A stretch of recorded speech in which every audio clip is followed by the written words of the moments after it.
Hello, everybody. Arwen from Even Star here. Good afternoon. It's absolutely gorgeous afternoon here in Melbourne. I did consider recording outside, but there's potential interference from animals and wind, etc. So I'm in my office with the windows open after last week's session about the importance of physical environment.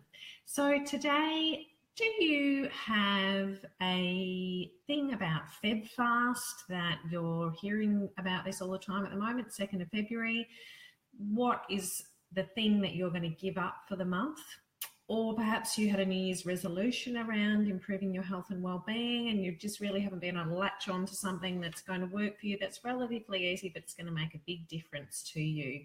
So I wanted to talk today about reducing red meat consumption. So this is one that's going to solve both those problems for you.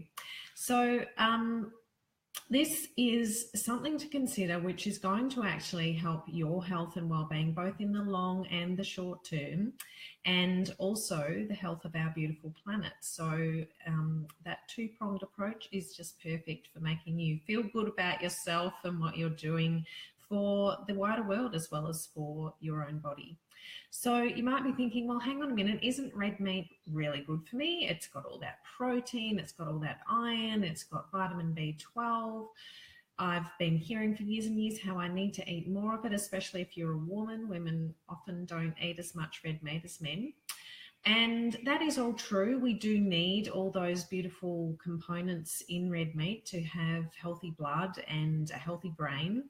However, there are also some risks with eating red meat, and that's what I'm going to talk to you about today.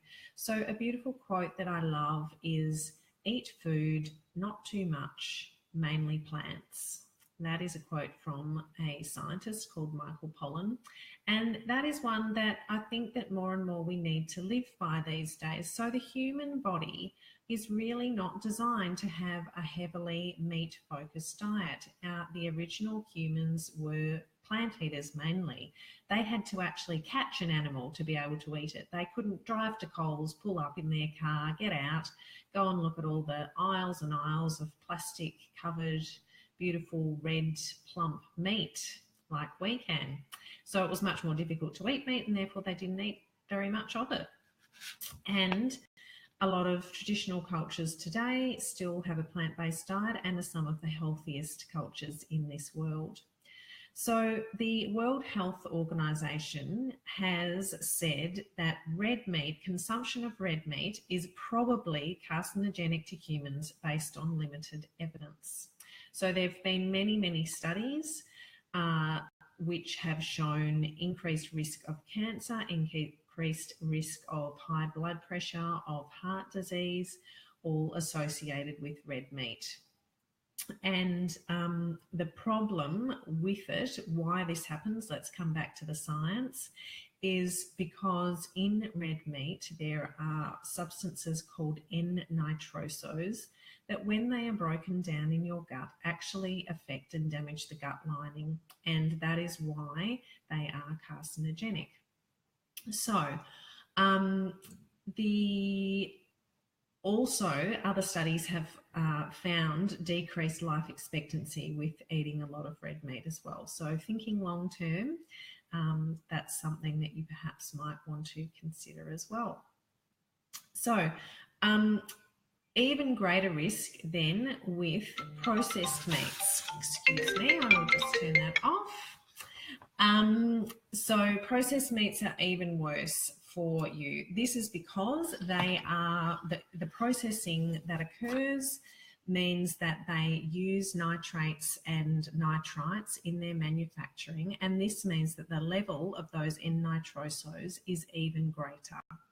And the World Health Organization has classified processed meats as group 1 carcinogens. So they have sufficient evidence that these things cause cancer, specifically colorectal cancer.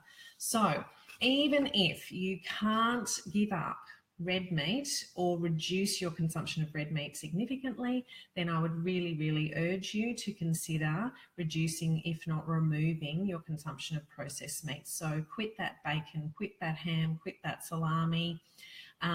If this is really challenging for you and you just can't possibly face life without some processed meat, then I would really encourage you to look for those ones that are not manufactured with the nitrites and nitrates. So there's a brand that I do buy occasionally, which is called Games. This is in Australia, of course, and they do have some beautiful ham, turkey, and bacon, which is not processed with nitrites and therefore is a lot less harmful to you. But with all of these things and fresh red meat as well, really consider reducing your consumption to improve your chances of living a long life and a healthy life as well.